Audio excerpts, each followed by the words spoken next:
local context together. I think it's obvious that we're in Gauteng. It's the powerhouse of the South African economy. Most of the largest portion of the population live in Gauteng. But Gauteng is also part of South Africa, and South Africa is the largest economy, certainly in SADC, and until recently, when we were knocked off the podium as the largest economy in Africa due to a technicality to Nigeria, we were the largest economy in the continent. And then you look at South Africa being part of the African continent. Now, the African continent is the second largest continent in the world, and I think what's very important there is 4 of the largest and fastest, not largest, but the fastest growing economies, 4 out of the 10 in the world come from Africa. So I think for us as IDC, there's absolutely no doubt that we cannot see ourselves in isolation as being in Gauteng or being in South Africa or even being in Africa. We're part of a global economy. And I think, as many of you know, in order to strengthen South Africa's economic arsenal, we became part of the BRICS initiative a little while ago. Now, this is a very powerful membership where the countries of Brazil, India, China, Russia, and South Africa partner together in what's really often referred to as a South-South cooperation. Now, what's so amazing about this is that the BRICS countries, if you collectively add them up, really reflect 30% of the world's area. But I think more critically, 45% of the people in the world live in those 5 countries.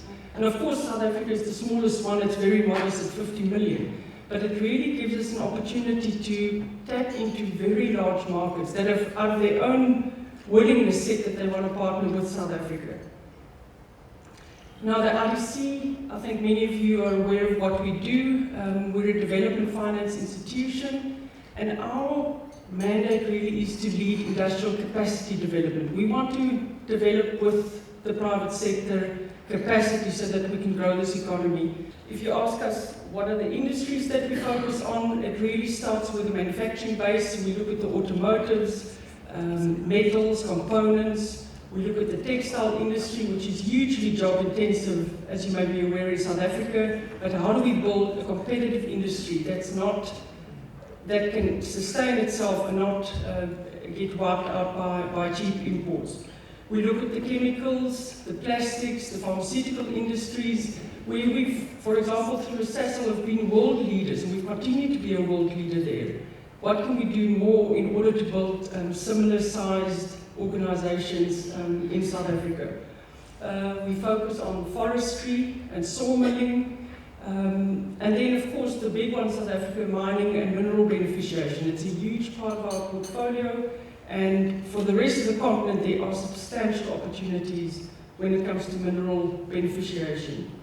On the knowledge sectors, we look at tourism, and we've got a number of good investments here in Gauteng. We look at ICT, telecommunications, technologies, and we also look at the film industry, which is really an avenue to tell South African stories in a South African way to the world and developing that creative talent.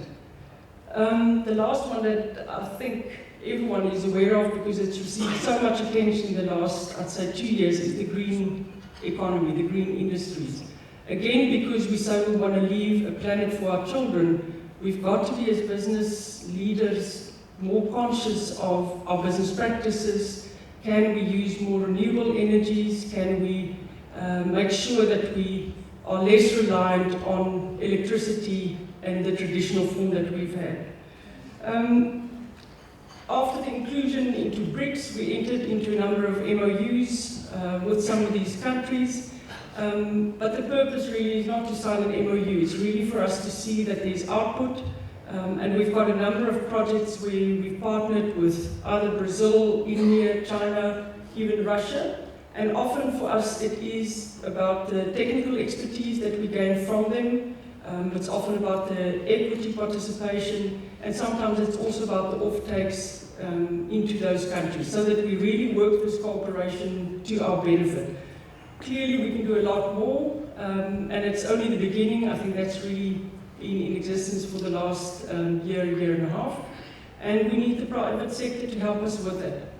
Thank you.